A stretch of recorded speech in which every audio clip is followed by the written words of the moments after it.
right, Saturday, a quick one. One time when I was probably about 10 years old or 11 years old, my brother Louis was probably 4 or 5. Well, we went, my dad was serving 3 churches in rural Kansas, and we had gone out to a dinner out at one of the churches. And our whole family went, and well, on the way back, we're on our way back in the dark, or, it's after dark.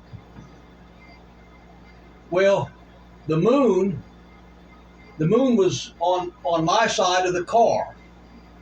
It was a full moon, and my mom and everything, I think she was saying, "Look how beautiful the moon is." Just mentioning how bright and beautiful the moon was. Well, my brother Louis is on the opposite side of the car in the same seat I'm in, but so it's up here right by me. And he said, "I can't see it. I can't see it." Well, I knew the road that we were going to take to come back home, and I knew that just in a short while we were going to turn to the left, and then that would put the moon on his side of the car. So I said to him, "Just a minute, just wait a minute. I'm going to make the moon go on your side of the car." So he was all excited, waiting. Well, sure enough, we turn and we make the turn enough, and then the moon's on his side.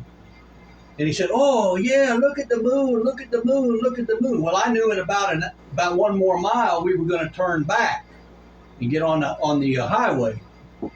So I told him, I said, "Well, and right before we turned, I told him, I said, well, that's long enough for you. I want the moon back." So we turned.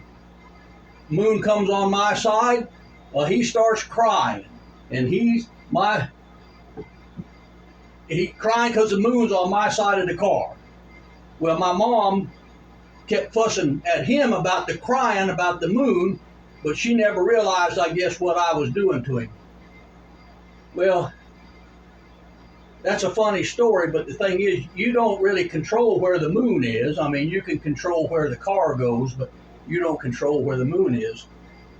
One time, Jesus told his disciples, he said, "Look, we're going to go back to Judea." And his disciples said, "Well, Jesus, they just tried to stone you there. Why do you want to go back there?" And he says to them, "Are there not 12 hours of daylight?" What he was saying was, is there not daylight part of the day and then night part of the day? So while the sun is up, you do your work. We don't get to pick and choose sometimes when we're going to do our work. We've got to follow the things like the sun. So my point is this: we can't control the sun or the moon, and we have to do our work based on that. But just like we have to do our work based on that, we don't control God either. There's a certain period of time when God is calling us to be active and be about the business that God has given us. There's going to be a time of darkness in the end, but right now we're in the time of light. And so we need to be doing the work that God has given us. We don't get to choose where the sun is, and we don't get to choose when God wants us to do the work that He's given us. So that's just a quick little story. Sometimes we think we might be in charge of things, but we're not.